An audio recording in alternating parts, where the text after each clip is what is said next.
Time for the final exam. Hey everybody, it's Ty with ShantottoCast. Eric is not with me today. He is currently frozen in a cartoonish block of ice, and I am hoping to thaw him over the next week or so. It is very cold in the Midwest, but we're working through. So, to replace Eric for today, I actually have someone that some of you may have known if you're from Magic the Gathering. This is Tyler S. Feel free to introduce yourself.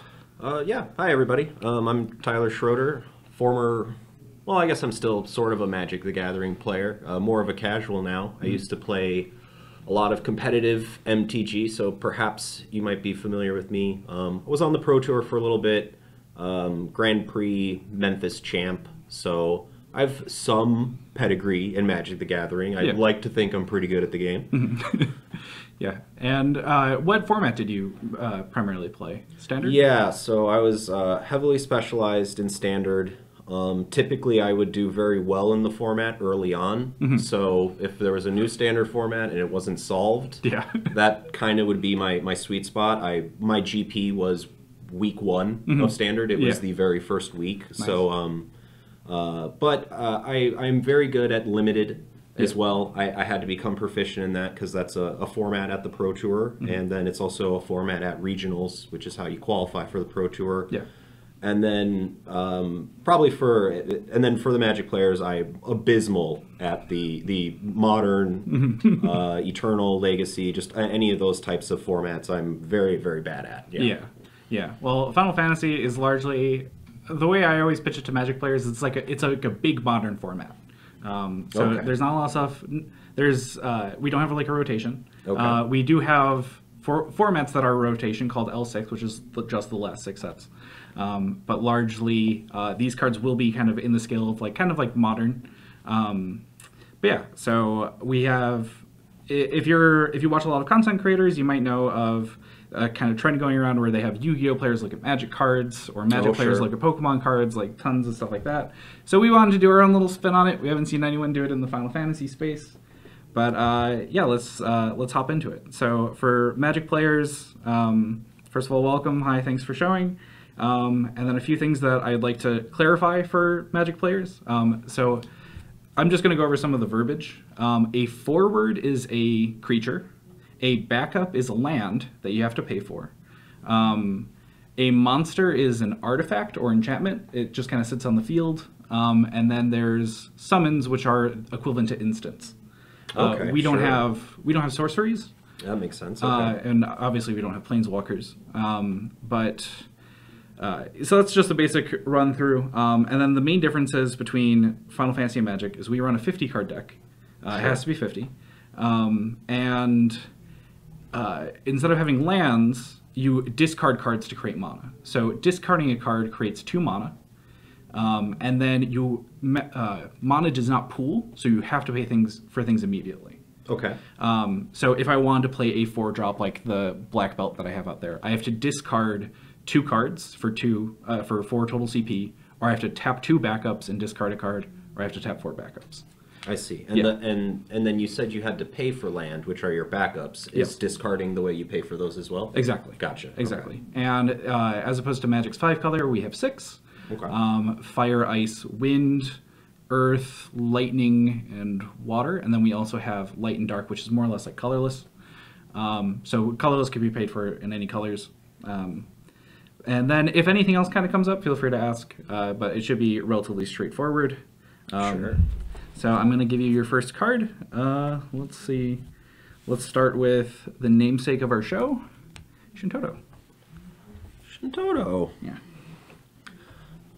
All right. So backup mage. So it's a land then, right? Yeah. Yes, it's a land. And feel free to read out the card spec. All right. So Shantotto is on the field. It gains elements of fire, ice, wind, earth, lightning, and water. Okay. Yes. So it's a multicolored card. Yeah. It's multi-type. Yeah. And when it enters the field, remove all the forwards from the game. So it's also a board wipe. Yes. Okay, cool. It's a board wipe attached to a land. And it's at least at 7 cost, to me this seems like a very expensive board wipe. It is. It is. Okay. And then so aside from this wiping the board, if it's all of those elements and it's a land, then you can then use it to pay for all this other stuff? Yeah, so it by the fact that it gains all the elements, similar to like lands, it has that implicit tap this to add one of that color. So tapping her will add one of any color except for light or dark, which never comes out. Okay. All right. I guess first impression would be that this is probably a pretty good card. Mm-hmm. I don't exactly know how gameplay works, but yeah, wiping on 7 seems decent. I don't know how many turns does it take to get into the mid game of this? Would you say, like, what's an early, mid game, late game breakdown in terms of turns? What would you say? Early game, getting stuff. Early game is probably like the first 3 to 4 turns. Mid game is probably like 5 or 6, 5, 6, 7. Late game is when you get into the 8, 9, and 10 turns. Oh, okay. So unless we have a very aggro format, games will usually go. I think the average is like close to like 8 turns. Also, something I just realized I neglected to mention. At the beginning of your turn, you draw 2 cards every turn instead of 1. Okay. Yeah. Oh, so making the discard effect a little bit more palatable. Yeah. So if you go second, you're drawing 2 extra cards. You have 7 cards in hand to make it easier to discard. Your starting hand is 5. So now, so you mentioned forward, backup, summons. Did you say they're spells? Summons are more or less spells. Okay. So like, is that like, what if I wanted to like Furaga or something like that? Is that a summon? Do they even have Fura in this game? No. Well, so this seems like a tragedy. Yeah, they have it attached to characters' abilities. So some characters will have. I'll get into that. Can someone cast Ultima? Yes. Okay. Thank goodness. There's also an Ultima summon. Well, as there should be, right? Yeah. Because okay. Yeah. So if you had to give Shantotto a scale of like 1 to 5, and then you could even guess if it's seen play or if it's on meta play, of like general power level. Well, so at least my reference, as a board wipe, right, would be like Wrath of God in Magic the Gathering, right, which is a 4-cost sorcery that destroys all creatures, and that's always very good, and it's very good because it's 4-cost. That's like very important. If it was a 6-cost card, I don't know if it would be as good. So. And that's like early mid game or early late or late early game, right? Yeah. At 4-drop. Yeah. I'd have to say my floor would probably be 3 out of 5, and my ceiling would be 5 out of 5 for this card. Because I gotta think wiping the board is pretty good, and then it's giving you a little bit extra on top of that. Yeah, because you get a land. Yeah. So that's a very fair assessment. So Shantotto was printed in the first set of the game. Okay. She was also the first expensive card in the game because she was a staple. I'd probably put her at like a 4 or a 5. We don't have that many board wipes in the game, and usually the board wipes are costed at like 8 or 9. Okay. So Shantotto being a 7-drop that also gives you a land and RFGs instead of just destroys is really, really good. It's removed from game. Okay, yeah, that's an important keyword too. Yeah. Because even early in the game, we didn't have a lot of cards that could like avoid destruction, but having a card that would stop recursion going forward was amazing. So Shantotto, you were basically on the spot. In more aggro formats, she's closer to like a 3 out of 5, where she sees some play or she sees play in anti-meta. But usually, she's, I think, the one card from Opus 1 that still keeps seeing play. Yeah, we are 22 sets in, and she's still the best board wipe in the game. Okay, awesome. So it was very comparable to like Wrath of God. Yeah, which is also, I think that was also printed in one of the, maybe been alpha or beta. That's like one of the classic Magic cards. Yeah. Yeah, all right, let's see. And I think it was like the first expensive one too, except maybe Sarah Angel or something silly like that. A Flying Vigilance is I know, that was too crazy for back in the day, Yeah. All right, well, here's your next card. We're staying on kind of simple cards for now. Oh, goodness. So, I was showing a few cards like Squires and stuff like that, and I immediately recognized that this is like Final Fantasy Tactics art. Now we're getting into maybe some more modern Final Fantasies that I'm a little less familiar with. So I think this guy's name is Russ. Yep. He's a forward. Yeah. Looks like a forward. He's from Final Fantasy Brave Exvius, which is the mobile game. There's a word next to forward. It's like Calid. It has. Oh, that's the job. Calid. I have no idea how to pronounce it. It doesn't have enough vowels to be a real word. Yeah. All right. So the cost required to cast Russ is reduced by 1 for each card you have drawn this turn.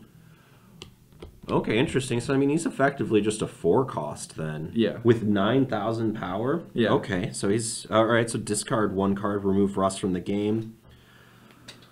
Oh, so he kind of like blinks himself also. Yeah. Well, I guess that's one thing we probably should get into is how like priority works and if what's instant speed, sorcery speed, etc.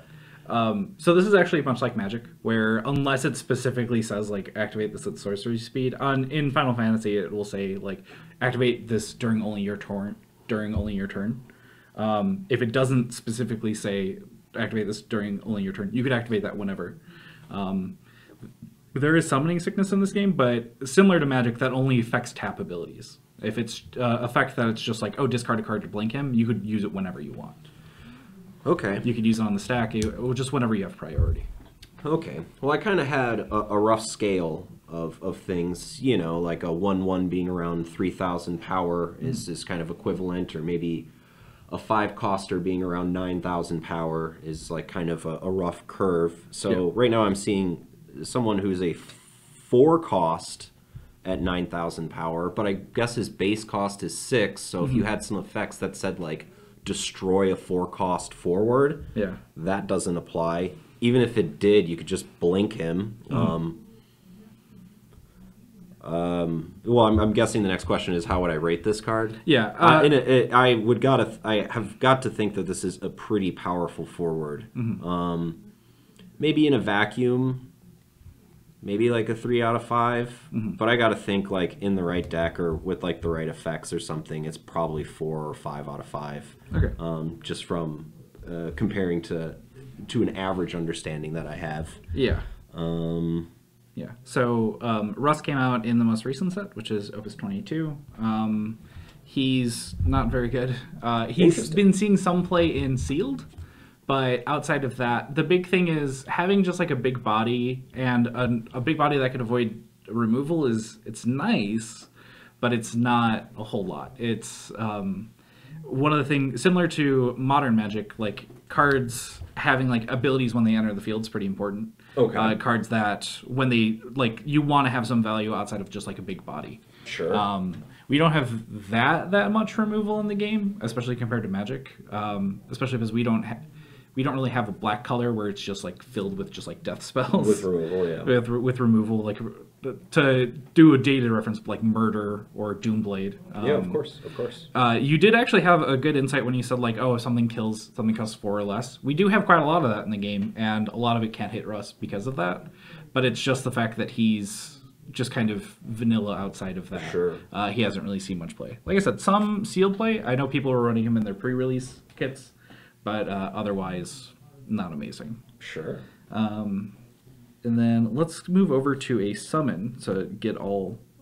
Let's run through all the categories of cards first, and then we'll do 2 or 3 more that are a bit more wild. Let's go with here's one that's pretty close to Magic, and also lets me explain something. So in the top right, this card is Kusith. At the top right, it says EX. So when you take damage in Final Fantasy, instead of life points, you flip the top card of your library and you put it into your damage zone.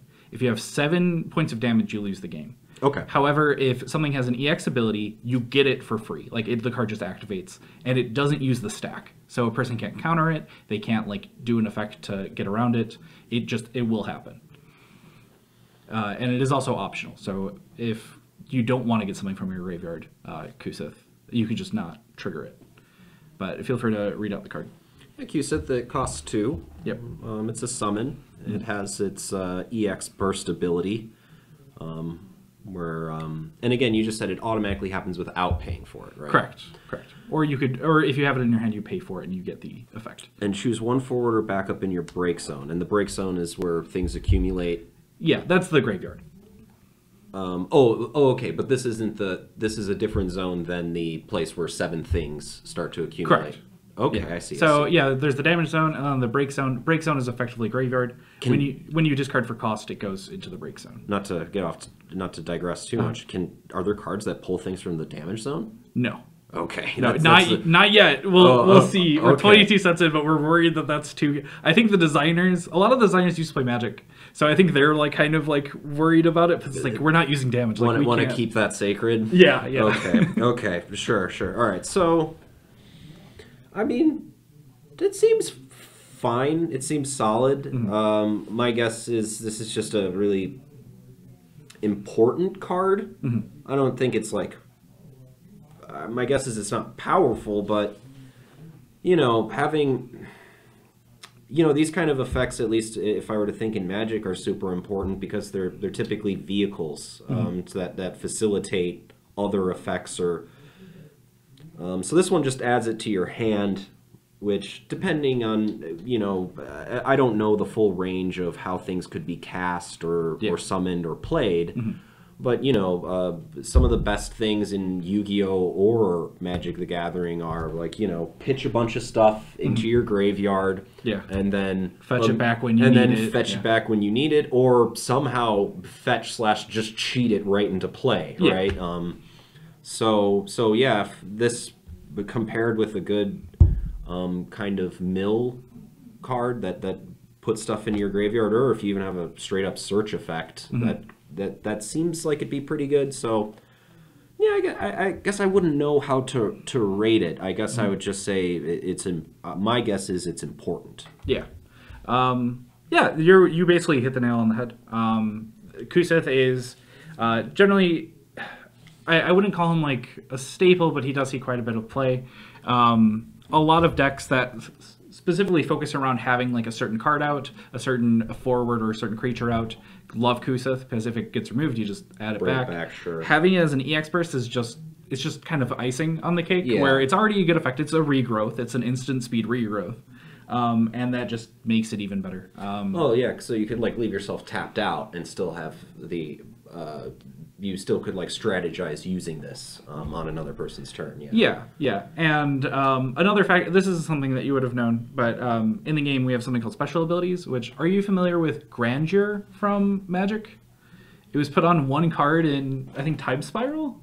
That doesn't sound familiar, no. So Grandeur, it was tested on a card and never came back, but it's, you could discard a card with the same name to get like an effect. Oh, okay. So in Magic, in Final Fantasy, we have something called special abilities that are the same thing, where you discard a card of the same name, which, like, in a game where there's like 20 different clouds, is really handy, because it's like if I'm running 2 different clouds and I'm running 2 different playsets, I can pitch it to effects. Oh, and then what's a playset for a 50 card deck? 3.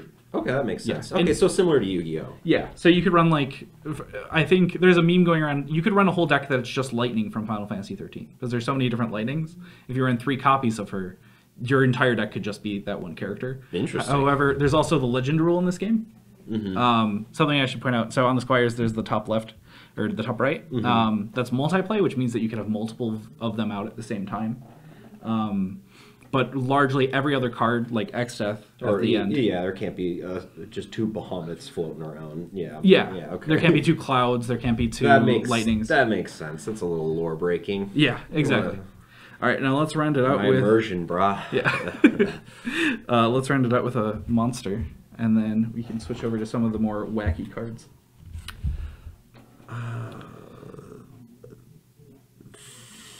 So right away, I see Gesper, 2 cost. I'm just trying to determine what Final Fantasy he's from. Is this Theater Rhythm? Theorhythm. It was the DDR-esque game, but I believe he's originally from 8. Okay, that makes a little bit more sense. Okay, that one's actually my favorite Final Fantasy. Oh, really? 8 is my favorite, and then my second favorite is 12. Oh, yeah. And then the third one's 10. Yeah, 8 and 12 get a lot of love in this game. Van has a bunch of cards. Squall has a bunch of cards. That's awesome. They've been doing like custom artwork for Squall and stuff. See, they have way less love from the player base because I think they're the hardest Final Fantasies, and maybe that's why. But anyway, so... Oh, that's right, because you said there's also monsters. So Gesper is a monster. Mm-hmm. Each player it's a tap effect. Mm-hmm. Each player discards 1 card from his or her hand. You can only use this ability during your turn. So are monsters like artifacts or something in this game? Yeah, they're basically artifacts. They're generally harder to interact with than forwards or creatures.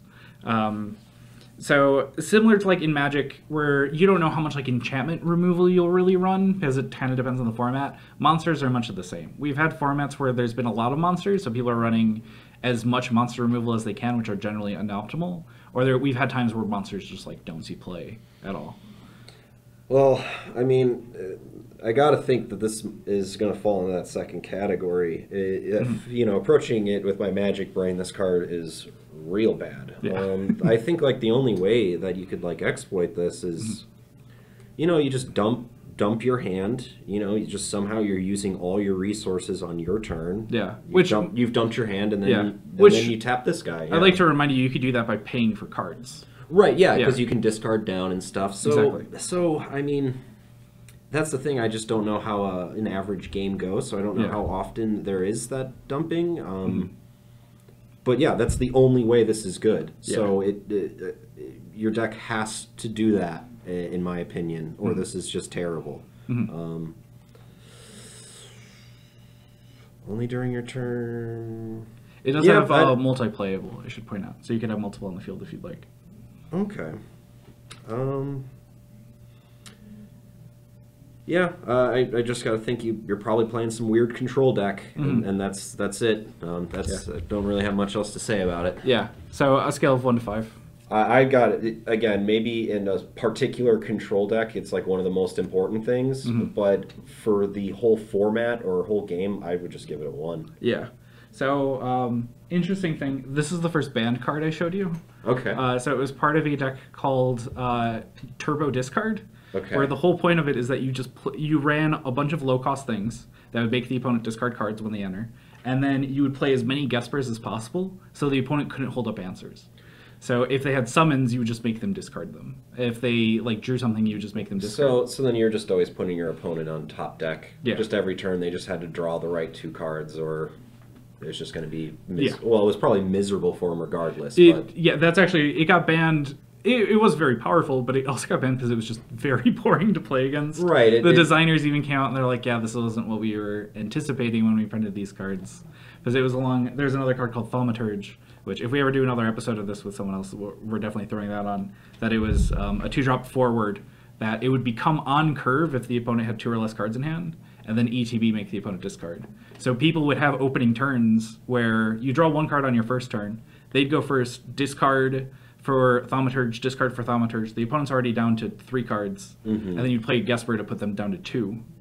And then on their turn, they draw 2. They go back up to 5 because you just made them discard. I see. Or they'd go to 4 because you just made them discard 3. And then that's basically their only opportunity to play the game. Yeah. Yeah, and then otherwise it's just top deck and hope things go well. Yeah.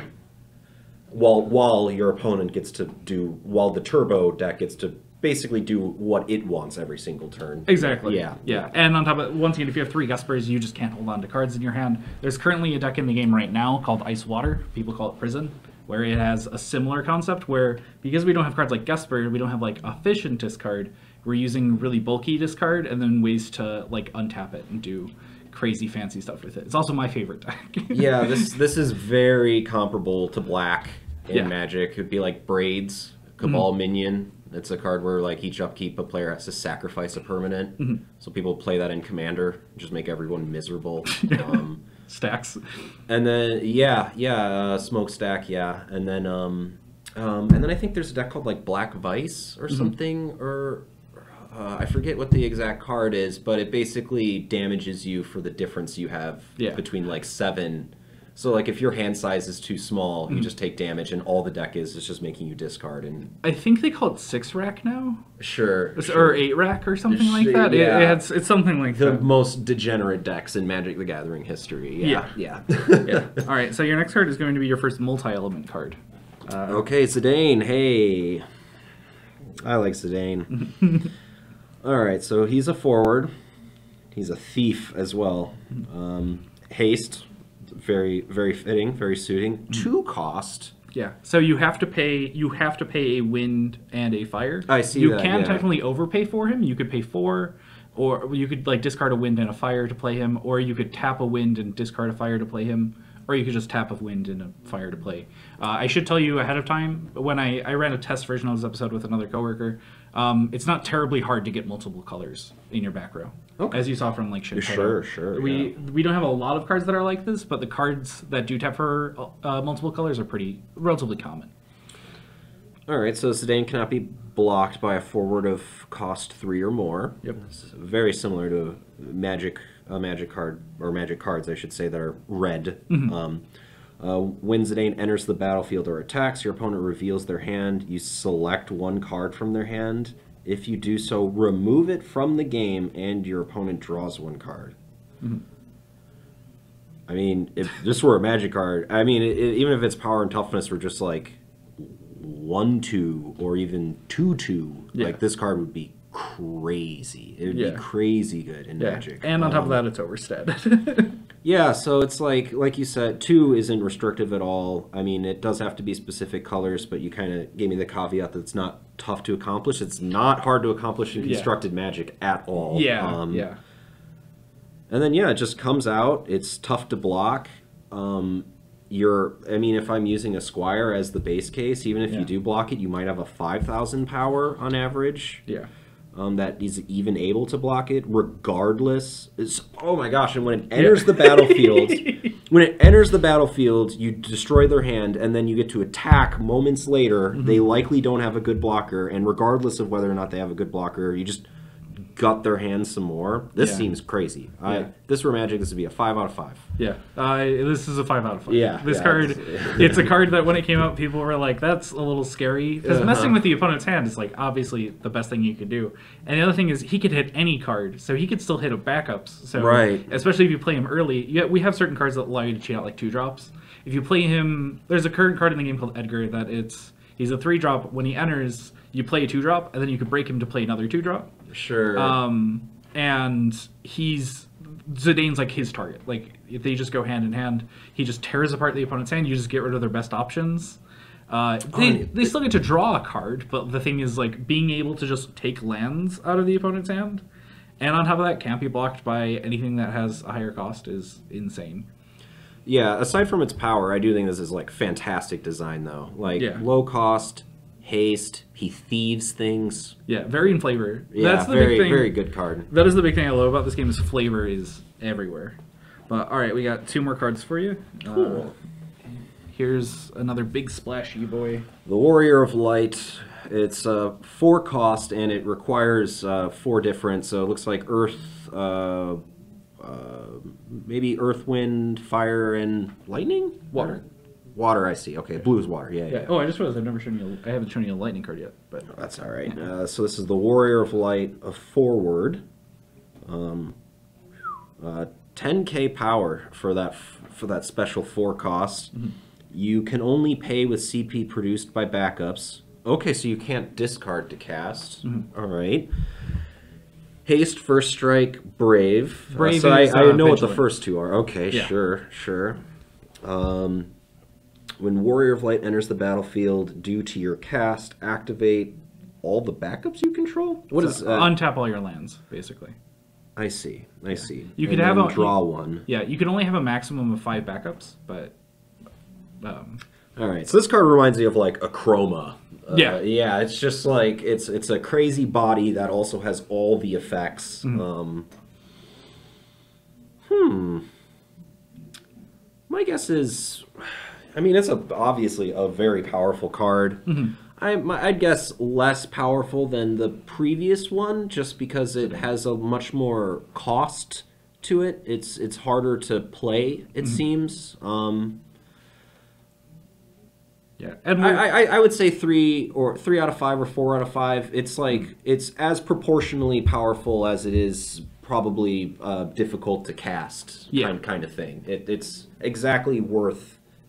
Your bang for buck, is my guess. Yeah, you were right again. I'd probably put it closer to a 5 than a 4. Okay. It can be a little laborious to play. You can cheat it out, but you don't get the untap and draw. But a 10k Brave First Strike that can tap to just blow something up. Yeah.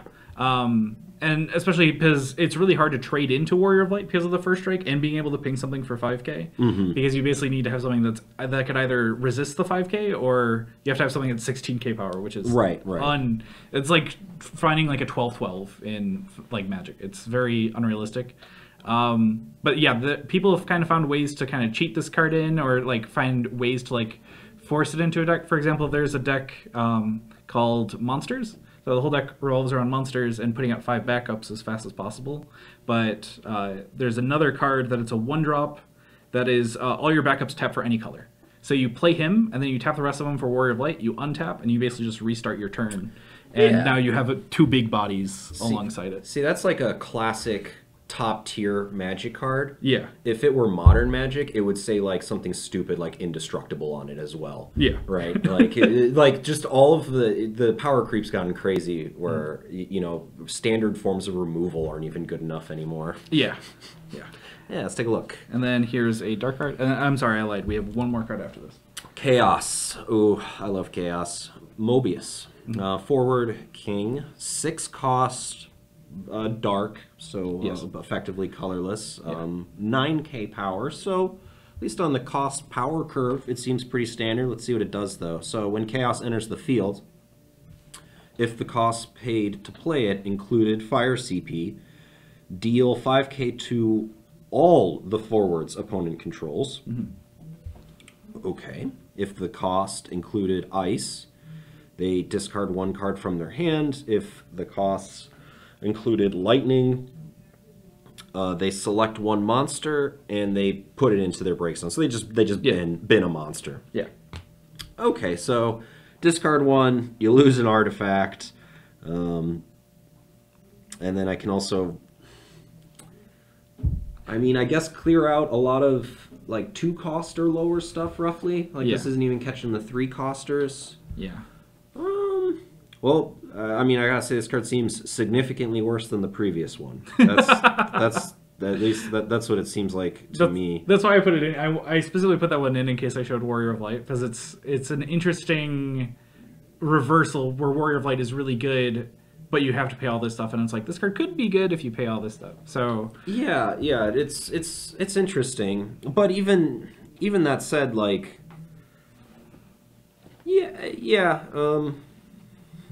okay, so if the last one was maybe closer to a 5 out of 5, this is certainly like 3 or 4 out of 5. My guess is it probably sees plenty of play. Like my guess is it's something like Ugin or Karn or something like that. It's just these like very solid cards because anyone can play them. Yeah. So yeah, like you have a multicolored deck or like just a fire deck or just an ice deck. Okay, I'm giving 4 out of 5. This seems very solid. All right. Chaos Mobius saw some limited play, but in Constructed almost didn't see any play. He is a nice on-curve body, and you had a good point. The only decks that he saw any play in, which wasn't much, was an Ice Fire control deck, where you're making them discard and then you're dealing 5k to board. Yeah, because no one cares about monsters. Right? Yeah. And it was nice when you got it, but it wasn't huge. It was basically, it saw some play in one format, but hasn't seen play since. People would probably put this closer to like a 2. A 1, I think 1's a bit harsh, but like a 2 is probably a bit more realistic for it. Is it just because the 5k isn't a lot? It just doesn't feel like 5k actually kills that much. It doesn't. Okay. That's the thing, is like a lot of key forwards are going to be like 7ks and even just 6ks. And we do have a fair amount of ping in the game, but still like tapping a backup, you're still paying 1 land to ping something for like 1k. Right. So it's not usually very worth it. And then we have our final card, which is Guido. Guido is a 3-cost backup. It does not activate during the active phase. It doesn't untap during your untap, so. You can pay water to untap or activate it, and then water 1 and it. Water 1 plus tapping it will choose 1 forward of cost 5 or more, and you put it on top of its owner's deck. Yeah. Okay. I mean, it's expensive for a bounce effect. People draw 2. of cost. And it's also 5 or more. And so it's... Man, so you got to pay to play this thing. If you even use it as a resource, you have to basically pay that much back in to even, like, get it back as just a resource. Something else I should point out about... so backups enter tapped. Ooh. So that's like one of the interesting things about this game is you can't just like play backup and immediately tap it for other stuff unless you have a way to untap it immediately. But it will come into play tapped. Yeah, in a vacuum, this card seems terrible. I mean, maybe there's some deck that like mills, and this just I guess. Again, putting on like Magic Hat or Magic Brain, it's like if I had a deck that milled and I was playing control, so I know I've got all this mana and I've got all this time, and all I'm doing is I'm not even like destroying your creature or anything. I'm just putting it on your library, and then if I had a mill effect that. Yeah, even if it's mill into graveyard, I'm not that thrilled about it. I'd have to just straight remove it from the game. This card seems bad to me. Yeah, 1 out of 5. Okay. So this card, it topped our list of worst cards in the game. Okay. It's a meme card. People make fun of it a lot. It's one of the worst cards ever made. It's also banned. There is one card in the game called Barrel Eye. Because anyone who looks at that card is like, this card's garbage. It's expensive. And so... There was a card in the game called Barrel Eye from, I think he's from 10. I think he's from 10 too. And whenever you untap a backup via an effect, he pings the entire enemy board for 3k. So Guido can tap to produce blue, and then use it to untap himself. Sure. And then tap. So he created this infinite where you're just machine gunning down boards at instant speeds all the time. However... People were arguing, like, if that was even good enough, because you have to play Guido. Like, Guido is just such a bad card. It's really, really bad. And even I think we did an episode where it was, like, the top 10 worst cards in the game. Guido was number 1. And in that, I said, if a card ever comes out that, like, gets an effect from untapping something, this card's going to be broken. And then that happened. But outside of the context of exactly one other card, Guido is, you hit the nail on that. It's borderline unplayable. It's spending 4 to just get 1 resource seems crazy. Because even putting it on top, like, that's assuming that they're playing 5 and drop or higher. And on top of that, because it's a land, people see it, so it's like, oh, I could just avoid playing a 5 drop. Like, it's completely unplayable. Maybe if it said bottom of owner's deck, it gets a 1.5. I don't know. Like, that's real bad. No. But it's just so funny that we have, especially I think if you saw some of the other banned cards, you'd read them and be like, oh, I get why that's banned. Like that, oh yeah, that's really good. But Guido is just the one card that always makes people scratch their heads where they're just like, why is this banned? Like, what is this? And it's like, no, you need this larger context. Well, and that's what I mean is like it's hard to evaluate cards in a complete vacuum because Magic has the same thing. It's just a history filled with cards that broke formats because it seemed... innocent enough. But I've even seen it like they printed Felidar Guardian, and I remember the comments on mythicspoiler.com were like, doesn't this just ruin the game with Saheeli Rai? The set hadn't even released yet, and we already broke the format. So...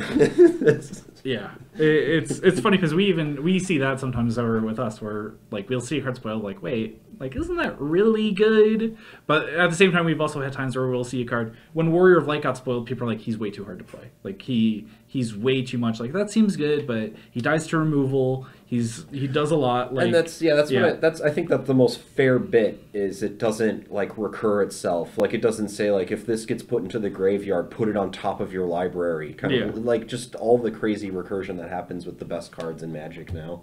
And then especially in Yu-Gi-Oh! Yu-Gi-Oh! Is the most crazy recursive game I've ever seen. The graveyard may as well be be your battlefield. It's like it's nuts. Yu-Gi-Oh! That's why both my co-host and I stopped playing Yu-Gi-Oh! Like right before we started this game, I think, or like right after we started this game. So we haven't played it for like 6 years. Oh, okay. But like I still try to keep up with it, and it's still just as. It's nuts, I sometimes play a Salad deck or Salomon Great, if you're familiar with Yu-Gi-Oh! Current Yu-Gi-Oh! A lot of kind of Link monsters and stuff like that, and it's... It's nuts. I either win on turn 1, or they have to play their turn, and then I win on turn 2, or vice versa. Like the late game is turn 3. Yeah, I played. I was known for playing. I played Fluffles, and then I was kind of like the meme player at our locals. But I also played Monarchs when they were meta. I played Trickstars right when they came out, when there was like an interesting Trickstar FTK. But yeah, I haven't played Yu-Gi-Oh since. The funny thing is, I even liked Link Era, but the game was just speeding up too much for me. And then on top of that, we started seeing like $100 cards and stuff like that. Yeah. Zodiac was like right on the tip of me just being like, no, this is too much. Right. Yeah. So overall, you out of the 8 cards, you got 5 right, or at least close enough to being right. Oh, sure. You properly guessed that Zidane is nuts. He was definitely a card that when he saw reveal, people were like, this is pretty good. Like, we'll see where it goes. And he just sees play in like any deck that can run him. Shantotto's been around forever. She kind of comes in and out of the meta, but she's been a staple. So like I think you gave her like a 4. Like 4 is perfectly fine. Kuseth is the same. But yeah, you did pretty good. It just kind of taking a Magic brain to this game can actually take you pretty far. Well, like you said, the designers were former players as well. Yeah. And even a lot of our top players, even in Chicago, are used to play Magic, or they used to play Modern or something like that. But overall, you did pretty good. Yeah. Awesome. Yeah. Well, I would hope so. Yeah. I play quite a few other TCG as well. Yeah. Keyforge is another one. And then Storybook Brawl was sort of a TCG. It's gone now, unfortunately. No. But yeah, other solid games. Yeah. But all right, thanks for hopping on the podcast. Absolutely. Thanks, everybody. Yeah. Thanks for being here, and we'll see you guys in the next episode.